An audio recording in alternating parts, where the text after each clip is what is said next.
Okay, இதான் வந்து pistil. Pistil consists of stigma, style and ovary. இந்த ஓவரியில் என்ன இருக்குன்னா ovarian cavity இருக்கு. It is also known as locule. And இந்த ovarian cavityல தான் வந்து placenta இருக்கும். இந்த placentaல தான் ovule attach ஆயிருக்கும். And இதுதான் வந்து ovary and this is the part known as thalamus. இந்த எல்லா பார்ட்டுமே வந்து thalamusல தான் வந்து attach ஆயிருக்கும். The number of ovules in an ovary may be 1 in wheat, paddy and mango. ஏன்னா இந்த இதில் எல்லாம் வந்து ஒரே ஒரு சீட் தான் இருக்கும். போஸ்ட் ஃபெர்டிலைசேஷன் ஈவெண்ட்ஸில் ovary converted into fruit and ovules are converted into seeds. So இதில் வந்து ஒரே ஒரு ஓவியூல் தான் இருக்கும். அப்போது ஒரு சீட் தான் இங்கே வந்து ஃபார்ம் ஆகும். And to many in papaya, watermelon and orchids. Papaya, watermelon இதில் எல்லாம் வந்து நிறைய சீட்ஸ் இருக்கும். ஸோ இதில் வந்து நிறைய ஓவியூல்ஸ் இருக்குது. Then megasporangium. Megasporangium or ovule. Let us familiarize ourselves with the structure of a typical angiosperm ovule. The ovule is a small structure attached to the placenta by means of a stalk called funicle. Okay, இதில் பார்த்தா தெரியும் இதுதான் funicle. இந்த part தான் வந்து funicle. So the ovule வந்து it is a small structure attached to the placenta by means of a stalk called funicle. The body of the ovule fuses with the funicle in the region called hilum. இந்த ஓவியூலோட பாடி வந்து இந்த ஃபியூனிக்கில் தான் வந்து attach ஆகிருக்கும். அந்த region, அந்த ஜங்ஷனை வந்து நம்ம என்ன சொல்லுவோம்னா ஹைலம். Thus, hilum represents the junction between the ovule and funicle. So ஓவியூலுக்கும் ஃபியூனிக்கிளுக்கும் இடையில இருக்கிற ஜங்ஷன் வந்து ஹைலம். Each ovule has 1 or 2 protective envelopes called integuments. Okay, each ovule, ஒவ்வொரு ஓவியூலையுமே 1 or 2 protective envelopes. Envelopesனா கவரிங் மாதிரி இருக்கும். அதை வந்து integuments. Integuments encircle the nucellus except at the tip where a small opening called the micropyle is organized. So இந்த integument வந்து இந்த நியூசெல்ஸை cover பண்ணியிருக்கும். Accept one portion, ஒரு போர்ஷனில் மட்டும் அது வந்து கவர் பண்ணாது. அது வந்து அந்த ஓப்பனிங், அது வந்து ஒரு ஓப்பனிங்காக இருக்கும். அந்த ஓப்பனிங்கோட நேம் வந்து மைக்ரோஃபைல். Opposite the microphylar end is the chalaza, representing the basal part of the ovule. Ovuleோட basal part வந்து chalaza. Opposite to microphylar end, it is situated at the opposite side of microphylar end. Okay. இது வந்து ஒரு anatropous ovule. So இதுதான் வந்து ஹைலம். பாடிக்கும் ஃபியூனிக்கிளுக்கும் இடையில இருக்க அந்த junction வந்து ஹைலம். அண்ட் இதுதான் வந்து ஃபியூனிக்கிள். இது வந்து ஃபியூனிக்கிள், இது ஃபியூனிக்கிள் அண்ட் இது வந்து ஹைலம். இது வந்து micropyle. This opening is known as micropyle. And இது வந்து மைக்ரோபைலார் போர். இது வந்து அவுட்டர் இன்டெகுமெண்ட். இதான் வந்து covering. It is surrounding the nucellus. நியூசெல்லஸை வந்து கவர் பண்ணுறது இந்த outer integuments. This is outer integument, this is a inner integument. இது வந்து nucellus and this is the embryo sac. And this is a chalazal pole. Chalaza is the basal part. Okay. Enclosed within the integument is a mass of cells called the nucellus. இன்டெகுமெண்ட்டுக்கு உள்ளாடி வந்து ஒரு mass of cells. Mass of செல்ஸ்னால் collection of cells, நிறைய cells இருக்கும். அதான் வந்து அந்த செல்ஸ் தான் வந்து nucellus. Cells of the nucellus have abundant reserve food materials. So நியூசெல்லஸில் இருக்கிற அந்த செல்ஸில் வந்து அபேண்டன்ட் ஃபுட் மெட்டீரியல்ஸ், நிறைய ரிசர்வ்டு ஃபுட் மெட்டீரியல்ஸ் இருக்கும். அப்படின்னா அதை ஸ்டோர் பண்ணி வச்சுருக்க அந்த ஃபுட் மெட்டீரியல்ஸ் இருக்கும். Located in the for nutrition. இந்த ஃபுட் மெட்டீரியல்ஸ் வந்து நியூட்ரியன்ஸை கொடுக்கும். எம்ப்ரியோசாக் வந்து டெவலப் ஆகுறதுக்கு வந்து நியூட்ரியன்ஸை கொடுக்குறது இந்த nucellus. Located in the nucellus is the embryo sac or female gametophyte. So embryo sac is also known as female gametophyte.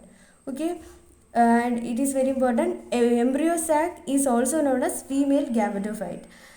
An ovule generally has a single embryo sac formed from a megaspore. An ovule generally has a single embryo sac. ஒரு ovule ஒரு embryo sac தான் இருக்கும். Formed from a megaspore. அது வந்து megaspore ல இருந்து produce ஆகும். Then megasporogenesis. Megasporogenesis na genesis na formation. So the formation of megaspore is known as megasporogenesis from the megaspore mother cell. The process of formation of megaspore from the megaspore mother cell is called as megasporogenesis. Ovules generally differentiate a single megaspore mother cell in the micropylar region.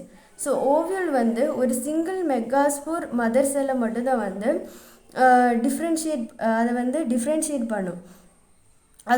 அது வந்து micropylar regionல தான் இருக்கும். அந்த megaspore mother cell வந்து micropylar regionல தான் இருக்கும்.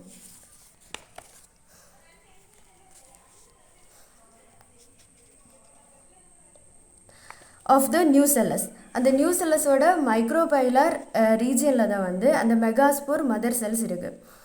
It is a large cell containing dense cytoplasm. அதில் dense cytoplasm இருக்கு and a prominent nucleus. And ஒரு prominent nucleus அப்படின்னா வெளியே தெரியற மாதிரியான ஒரு nucleus இருக்கும். தெளிவான ஒரு nucleus இருக்கும். The microspore mother cells undergoes meiotic division. Meiotic division என்ன? Reduction division. So microspore mother cells வந்து reduction division ஆகும். What is the importance of the megaspore mother cell undergoing meiosis? Meiosis எதுக்கு நடக்குதுன்னா chromosome number வந்து பாதியாக மாறணும். அதுக்கு தான் வந்து இந்த மெகாஸ்போர் மதர் செல்ஸ் வந்து மியோசிஸ் நடக்குது. ஸோ 2n டிப்ளாய்டாக இருக்கிறது வந்து ஹேப்ளாய்டாக கன்வெர்ட் ஆகணும்னா மியோசிஸ் நடக்கணும்.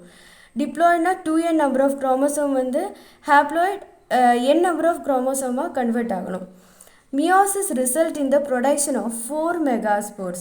So meiotic division megaspore mother cells la meiotic division நடக்கும்போது வந்து 4 megaspores நமக்கு form ஆகும்.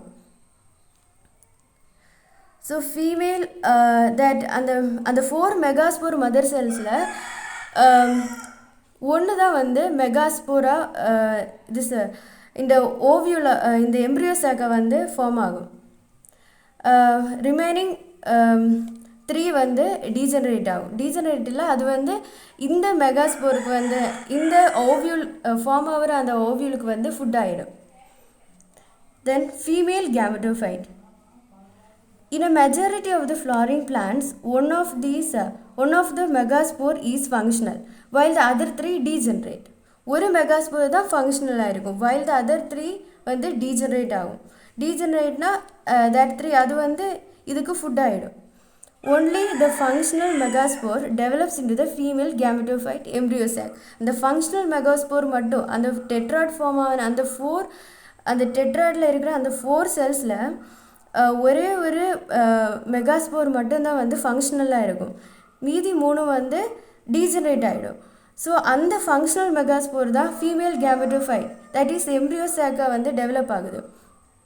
This method of embryo sac formation from a single megaspore is termed as monosporic development. So monosporic developmentனா ஒரே ஒரு சிங்கிள் மெகாஸ்போரில் இருந்து அந்த எம்ப்ரியோ சாக் வந்து form ஆகுது. ஸோ அதனால தான் அதை வந்து மோனோஸ்போரிக் டெவலப்மெண்ட் அப்படின்னு சொல்கிறோம். What will be the ploidy of the cells of the nucellus? நியூசெல்லஸோட ploidy எப்படி இருக்குன்னா 2n தான் இருக்கும். பிகாஸ் இது வந்து நியூசெல்லஸ் வந்து ஓவியலுக்குள்ளது இருக்குது. ஓவியல் வந்து 2n, ஸோ நியூசெல்லஸும் 2n தான் இருக்கும். மைக்ரோஸ்போர் மதர் செல்ஸ் வந்து 2n தான் இருக்கும்.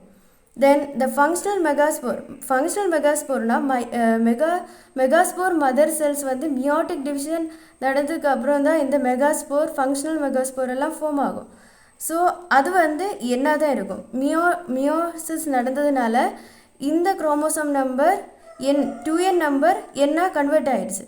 ஸோ ஃபங்க்ஷனல் மெகாஸ்போர் வந்து என்ன இருக்கும், n நம்பராக இருக்கும். அண்ட் ஃபீமேல் கேமெட்டோஃபைட் தான் இந்த ஃபங்க்ஷனல் மெகாஸ்போர் தான் female gametophyte that is embryo சாக்கை வந்து கன்வெர்ட் ஆகுது. ஸோ அதுவும் வந்து என் நம்பராக தான் இருக்கும். ஸோ ப்ளாய்டி வந்து என் ஃபீமேல் கேமெட்டோஃபைட்டுக்கு. அண்ட் இதுதான் வந்து அந்த மெகாஸ்போர் மதர் செல். அது வந்து 2n நம்பரில் இருக்குது. மைக்ரோபைலார் எண்டில் இருக்கும் இது. ஓகே, தென் இது வந்து நியூசெல்லஸ் அண்ட் இது வந்து மெகாஸ்போர் டயட் அண்ட் இது வந்து மெகாஸ்போர் டெட்ராட். இந்த டெட்ராடில் ஒன்று தான் வந்து எம்ப்ரியோசாக்காக கன்வெர்ட் ஆகும். இதில் வந்து ஒரே ஒரு செல் மட்டும், ஒரே ஒரு மெகாஸ்போர் மட்டும் ஃபங்க்ஷனலாக இருக்கும். மீதி வந்து இந்த 3 செல்ஸும் டீஜெனரேட் ஆகிடும்.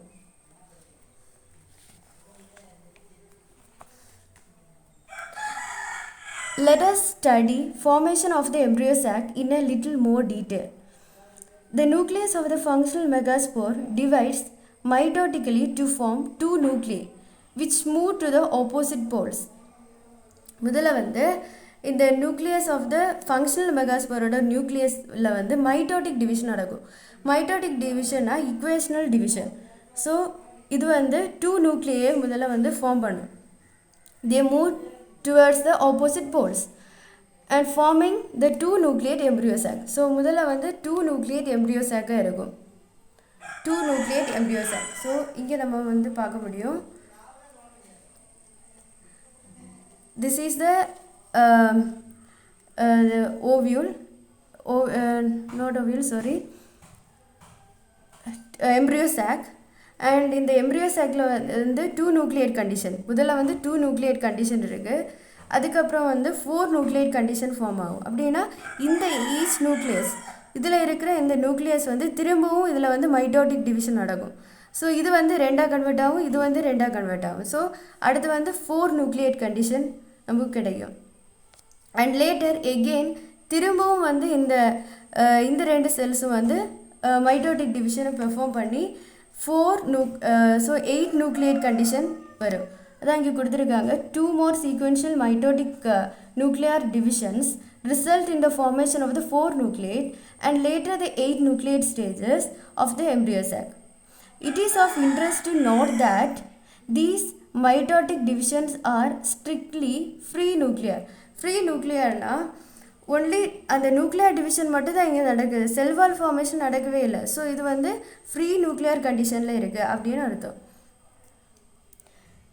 It is of interest to note that these mitotic divisions are strictly free nuclear. That is, nuclear divisions are not followed immediately by the cell wall formation. So, cell wall formation அங்கே வந்து நடக்கலை. only nuclear division மட்டும் தான் நடக்குது. After the 8 nucleate stage, cell walls are laid down, leading to the organization of the typical female gametophyte or embryo sac. Next வந்து இந்த nuclear கண்டிஷன்ஸோ nuclear divisions எல்லாம் முடிஞ்சுது. அதுக்கப்புறம் வந்து எம்ப்ரியோ சாக் ஃபார்ம் ஆக ஆரம்பிக்கும். Observe the distribution of cells inside the embryo sac. So embryo சாக்கு உள்ளாடி வந்து எப்படி செல்ஸ் வந்து டிஸ்ட்ரிபியூட் ஆகுது அப்படின்னு இந்த ஃபிகரில் கொடுத்துருக்காங்க. 6 of the 8 nuclei are surrounded by cell walls and organized into cells. So இந்த 8 நியூக்ளியில் 6 நியூக்ளியை வந்து இதில் வந்து செல் வால் கவரிங் வரும். 6 of the 8 nuclei are surrounded by cell walls. So 6 நியூக்ளியை இது வந்து ஒரு நியூக்ளியை 1 2 3 4 5 6. ஸோ 6 நியூக்ளியை வந்து are covered by cell wall. Cell wall formation and the 6 nucleium நடந்திருக்கு. The remaining 2 nuclei called the polar nuclei are situated below the egg apparatus in the large central cell. This is the large central cell. Okay, இது வந்து ஒரு செல். இது வந்து ஒரு large central cell. இந்த large central cellல வந்து 2 nuclei இருக்கும். இந்த nuclei வந்து polar nuclei அப்படின்னு சொல்லுவாங்க. Polar nuclei. Okay, it is situated below the egg apparatus. So egg apparatusக்கு பிலோவாக இருக்கும். இதை வந்து ஸ்ட்ரைட்டாக கொடுத்துருக்காங்க. நமக்கு வந்து இந்த ஓவியூல் வந்து இன்வெர்ட்டடாக இருக்கும். செலாசல் எண்டு வந்து பேசல் எண்டாக இருக்கும். மைக்ரோபைலர் எண்டு வந்து மேலே இருக்கும். ஸோ செலாசல் எண்டு கீழே வந்துருச்சுன்னா இந்த எம்ப்ரியோ சாக்குக்கு கீழே இந்த எக் apparatusக்கு கீழே தான் வந்து இந்த போலார் நியூக்ளியை இருக்கும். situated below the egg apparatus in the large central cell. So large central cell தான் இதுதான் large central cell. So இது ஒரு cell, இது ஒரு cell, இது ஒரு cell, and இது மூணு வந்து over cell, and இதுதான் வந்து central cell, central large cell. Okay, there is a characteristic distribution of the cells within the embryo sac. 3 cells are grouped together at the micropellar end and constitute the egg apparatus. So in the micropellar endல வந்து நமக்கு வந்து என்ன இருக்குன்னா egg apparatus இருக்கு. Okay, egg apparatus இங்க வந்து 3 cells இருக்கும். The egg apparatus in turn consists of 2 synergids and 1 egg cell. So ஒரு egg cell இருக்கும், இதான் egg cell. இந்த back sideல இருக்கிறது தான் egg cell, and இது ரெண்டும் வந்து synergids. So இந்த egg apparatusல என்னெல்லாம் இருக்குன்னா 2 synergids and 1 egg cell இருக்கும். The synergids have special cellular thickenings at the micropellar tip called filiform apparatus. So இந்த synergids கீழே வந்து கொஞ்சம் cellular thickenings இருக்கும், special cellular thickenings. They are known as filiform apparatus, which play an important role in the guiding the pollen tubes into the synergids. So synergids குள்ளாடி இந்த pollen tube இப்படி வருதுன்னா அது வந்து இந்த filiform apparatus அதை guide பண்ணும். இந்த synergids, through this synergids only it will enter into the embryo sac, that the pollen tube. So அது வந்து guide பண்ணுது. 3 cells are at the chalazal end and are called as antipodals. So chalazal endல 3 cells இருக்கும், அதை வந்து antipodals னு சொல்லுவாங்க. The large central cell, as mentioned earlier, has 2 polar nuclei. So அந்த large central cellல நமக்கு வந்து 2 polar nuclei இருக்கு. Thus a typical angiosperm embryo sac at maturity through 8 nuclei is 7 celled. So 8 nucleus இருக்கும் and 7 cells இருக்கும். So 8 nuclei னா இங்கே 3, இங்கே 3, 6, 7, 8 nuclei. So 8 nuclei இருக்கு, 7 cell. இங்கே 3, இங்கே 3, 6, and in the large central cell. So 7 cell, 8 nuclei and 7 cells இருக்கும்.